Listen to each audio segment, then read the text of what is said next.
পদ্ম গাছে ফুল দিতে দিতে যদি দেখা যায় যে হঠাৎ করে ফুল দেওয়া বন্ধ করে দিয়েছে, গাছে নতুন কোনো পাতা আসছে না এবং ফুলের কুঁড়ির দেখা কোনোভাবেই আর মিলছে না, গাছ পুরোপুরিভাবে থমকে দাঁড়িয়ে আছে, এই মতো অবস্থায় কি করতে হবে চলুন জেনে নেওয়া যাক আজকের ছোট্ট একটি ভিডিও থেকে। আমি সঙ্গে রয়েছি বিশ্বজিৎ, আর আপনারা দেখছেন আপনাদের প্রিয় চ্যানেল বিপ্র গার্ডেন।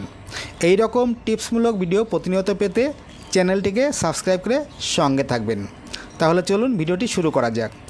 টিউবারের বয়স অর্থাৎ প্রতিস্থাপন যদি করা হয়ে থাকে গাছ মিনিমাম 3 মাস, আর তাতে যদি এই রকম বৈশিষ্ট্য প্রকাশ পায় তাহলে এই টিউবারগুলিকে তুলে নিতে হবে। এবার গাছের টিউবার হয়েছে কি না তা আগে চেক করতে হবে। তার জন্য এই গামলার পাশ দিয়ে হাত একদম মাটির নিচের পোর্শনে নিয়ে গিয়ে দেখে নিতে হবে যে টিউবারের গঠন এসছে কি না। টিউবারের গঠন হয়ে গেলে হাতে কিন্তু একদম বাল্বের মতো টিউবার পরিষ্কার বোঝা যাবে। তখন শিওর হয়ে গেলে জল প্রথমে কিছুটা কমিয়ে নেবেন, তাতে কাজ করতে সুবিধা হবে। বেশ কিছুটা জল বা পুরোপুরি মাত্রায় জল কমিয়ে নেওয়ার পর গাছে থাকা যে পাতাগুলি থাকবে সেই পাতাগুলিকে কিন্তু কেটে ফেলে দিতে হবে। এই ক্ষেত্রে আপনাদের একটু বলে রাখি যে টিউবার কতটা ভালো মাপের বা ভালো মানের তৈরি হয়েছে তা দেখে বোঝা যায় এই পাতার গঠন দেখে। যদি দেখা যায় যে পাতাগুলি শুকিয়ে খড়ের মতো ভাব বা আকৃতির আস্তে আস্তে ধরন নিচ্ছে, তখন বুঝে নিতে হবে যে হ্যাঁ এবার টিউবার কিন্তু পরিষ্কারভাবে তৈরি হয়ে গেছে। এইভাবে পাতাগুলিকে কেটে পরিষ্কার করে নেওয়ার পর এই গামলাটিকে উল্টে দিতে হবে। এতে করে কাজের সুবিধা অনেক বেশি পাওয়া যাবে। অনেকে আবার এই গামলার মধ্যেই মাটিকে উল্টো করে নিয়ে তার থেকে টিউবার বের করার চেষ্টা করে, তাতে করে অনেক সময় টিউবার ভেঙে যাওয়ার ভয় থাকে। আর যদি গামলাকে উল্টে মাটিকে পুরোপুরিভাবে উল্টো করে নেওয়া যায় তাহলে টিউবারগুলি সম্পূর্ণরূপে উপরের দিকে থাকে।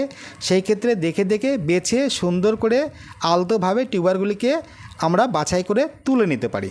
এটা একটা বাড়তি সুবিধা। যাই হোক, প্রত্যেকটি টিউবার থেকে 2টো করে নট থাকবে। এই রকম দেখে আমাদের ধারালো কোনো কাঁচির সাহায্যে গুছিয়ে কাটতে হবে।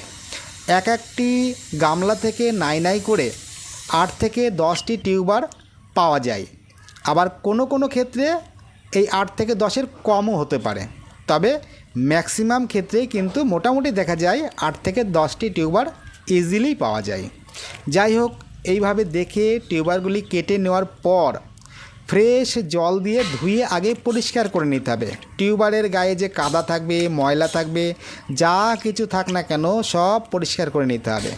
পরিষ্কার করে নেওয়ার পর 1 লিটার জলের মধ্যে 2 গ্রাম অনুপাতে সাব ফাঙ্গিসাইড একটু ভালো করে সময় দিয়ে মিশিয়ে নেওয়ার পর তার মধ্যে এই টিউবারগুলিকে 10 থেকে 15 মিনিটের জন্য রেখে দিতে হবে এবং এই ফাঙ্গিসাইড দ্রবণ দিয়ে টিউবারগুলিকে আবার নতুন করে পরিষ্কার পরিচ্ছন্নভাবে ধুয়ে নিতে হবে।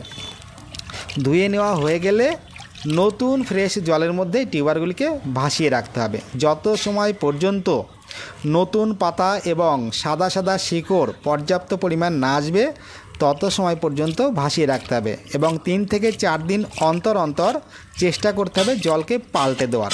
যদি মনে করেন যে ফাঙ্গিসাইড দ্রবণের মধ্যে 4 দিন বা 5 দিন পরে গিয়ে আবার একটু ধুয়ে নেবেন, তাতে কোনো অসুবিধা নেই, তাতে বরং আরও ভালো থাকবে। বিশেষ করে ফাঙ্গাসের অ্যাটাক হওয়ার কোনো প্রকার ভয় থাকবে না। এর পরবর্তী সময়ে গাছ কিভাবে প্রতিস্থাপন করতে হবে সেই নিয়ে পরবর্তী সময়ে ভিডিও দেওয়া হবে। এরকম ভিডিও আরও পেতে সঙ্গে থাকুন। নমস্কার।